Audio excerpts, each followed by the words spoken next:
ગાંજાના નશામાં માટે વપરાતા ગોગો પેપરના વેચાણ પર ગુજરાત રાજ્યમાં હાલ પ્રતિબંધિત મૂકી દેવાયો છે, જેને લઈ કાપોદ્રા પોલીસ તપાસ હાથ ધરી હતી.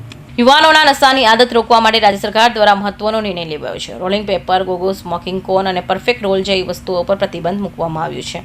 આ વસ્તુઓમાં ટાઇટેનિયમ ડાયોક્સાઇડ અને પોટેશિયમ નાઇટ્રેટ જેવી ઝેરી પદાર્થો હોવાથી પ્રતિબંધ મુકાયો છે. ગુજરાત રાજ્યના તમામ પાન અને પાર્લર ચાની દુકાનો અને કરિયાણાની દુકાનોમાં વસ્તુઓ રાખી શકાશે નહીં, જેને લઈ સુરતના કાપોદ્રા પોલીસ દ્વારા પાનના ગલ્લા પર ચેકિંગ હાથ ધરવામાં આવ્યું હતું અને અલગ અલગ પાનના ગલ્લાઓ, ગોગા પેપર સહિતની સામગ્રીના વેચાણ બાબતે પોલીસ દ્વારા તપાસ હાથ ધરવામાં આવી હતી. કાપોદ્રા પોલીસ સ્ટેશનના સ્ટાફ દ્વારા વસ્તુઓનું વેચાણ ન કરવા કડક સૂચના પણ આપવામાં આવી હતી અને આ જાહેરનામાનો ભંગ કરનાર વ્યક્તિને ભારતીય ન્યાય સહિત 2023 મુજબ કાર્યવાહી થશે તેમ જણાવ્યું હતું.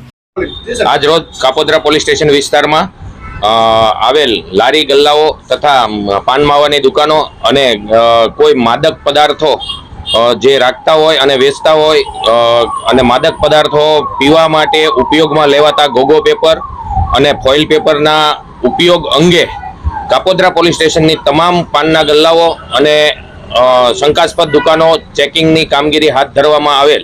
ગૃહ વિભાગશ્રીના જાહેરનામા અને